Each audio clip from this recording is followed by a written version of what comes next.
அனைவருக்கும் வணக்கம். ஐயா ராம்கி என்று அனைவராலும் அன்போடு அழைக்கப்படும் முனைவர் ராமகிருஷ்ணன் ஸ்பிக் நிறுவனத்தில் முதுநிலை மேலாளராக இருந்து ஓய்வு பெற்றவர். பல ஆண்டு காலமாக உத்தமத்தின் உறுப்பினராக இருப்பவர். செயற்குழு உறுப்பினராக சில ஆண்டுகள் இருந்து பல ஆலோசனைகளை வழங்கி உத்தமத்தின் வளர்ச்சிக்கு பெருந்துணை புரிந்துள்ளார். உத்தமத்தின் குழுமத்தில் உத்தம உறுப்பினர்கள் அனைவருக்கும் தன்னுடைய கருத்துக்களை வழங்கி உத்தமம் வளர, உத்தமம் சரியான பாதையில் செல்ல பெருந்துணை செய்து வருகிறார். ஐயா ராமகிருஷ்ணன் அவர்களை இந்நிகழ்வுக்கு தலைமையேற்று சிறப்பிக்க அன்புடன் வேண்டுகிறோம். நன்றி.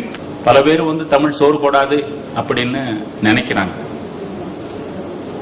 அதே போல ஒரு பக்கம் 3000 ஆண்டு பழமைன்னு சொல்றோம், 5000 ஆண்டு பழமைன்னு சொல்றோம், செம்மொழின்னு சொல்றோம், மாநாடும் கூட்டுறோம்.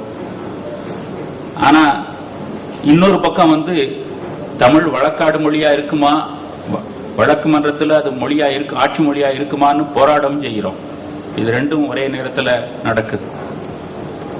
அதே போல ஒரு பக்கம் தமிழர் திராவிடர்னு சொல்லி இனமானம் பேசுறோம், இன்னொரு பக்கம் நம்மால 25 விழுக்காடாவது ஆங்கிலம் கலக்காம தமிழ் பேச முடியல. அப்படி ஒரு தமிங்கிலங்கிற நிலைக்கு நம்ம சேர்ந்துட்டோம். அப்படி தமிழ் ஆங்கிலம் கலக்காம பேசுறவங்களை நம்ம பைத்தியக்காரன்னே சொல்றோம்.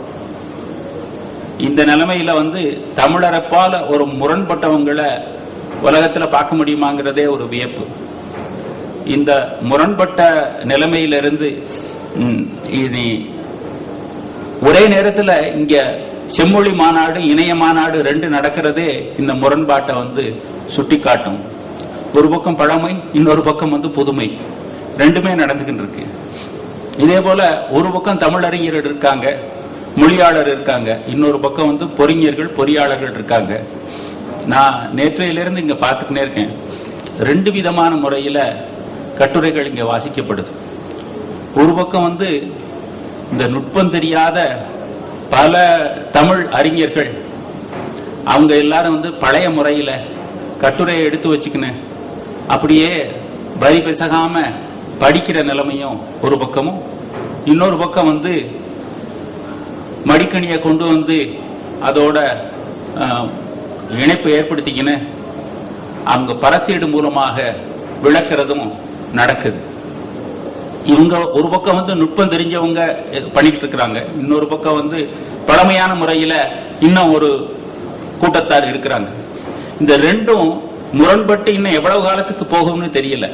இது சேரணும்னு சொன்னா இந்த மொழியும் நுட்பமும் ஒண்ணுக்கொன்னு சேரணும்.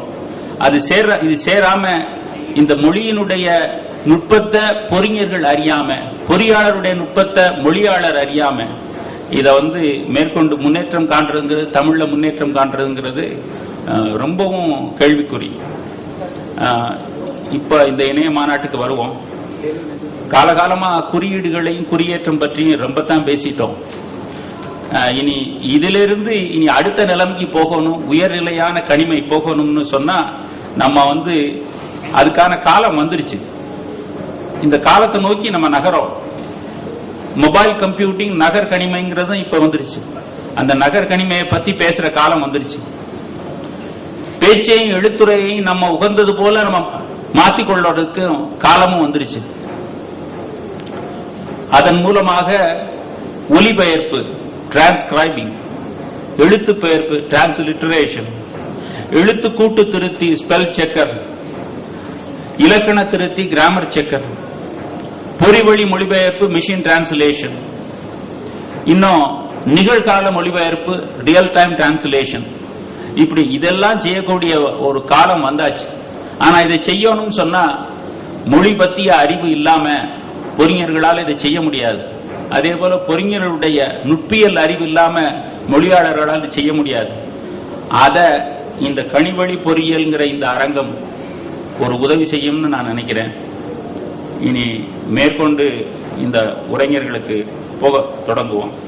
முதல்ல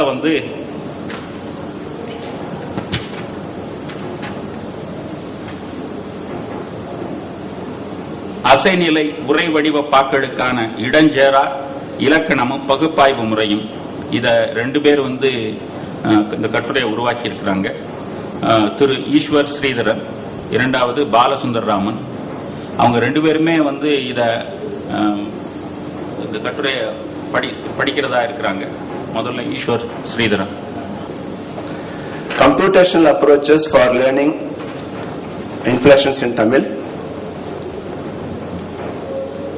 In this topic, actually, I am going to deal about the learning of a machine. That is a machine learning approaches for learning the patterns embedded in a Tamil word. That means a computer can learn the inflections or any type of conjugations automatically. There are different approaches: statistical approach, neural network models, supported terminations, like that. This is a mathematical formulation of the patterns for recognizing the input features. Actually, a machine is like a human being. Human being learn the language from the patterns. So here, learning is an inherent characteristics of the human beings. So we people, while executing similar tasks, acquire the ability to improve their performance. Learning can be adhered to machines to improve their performance, which is usually referred to as machine learning. So machine learning is a programming technique, that is, we program the computer to optimize the performance criteria using samples. Actually, we have to learn from the examples. By repeatedly reading or going through the samples, the machine can learn the patterns, which is a statistical model. Actually, the machine learning from optimizes the parameters such that the approximation error is minimized. Actually, during the training, we keep on giving the examples for the machines.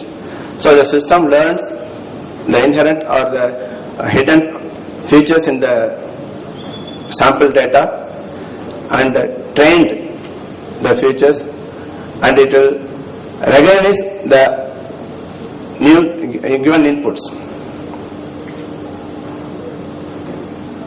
Actually, I skip some of the portions. Actually, there are certain patterns in a data, so we will not be able to identify the process completely, but we believe we can construct a model, a good model and useful approximations. That approximation may not explain everything. Actually, the model, once a trained model, it approximates the input. So that approximation may not explain everything, but may still be able to account for some part of the data.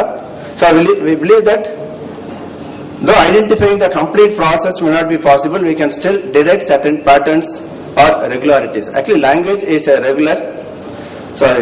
Language is a regular. That means there is a pattern in a language.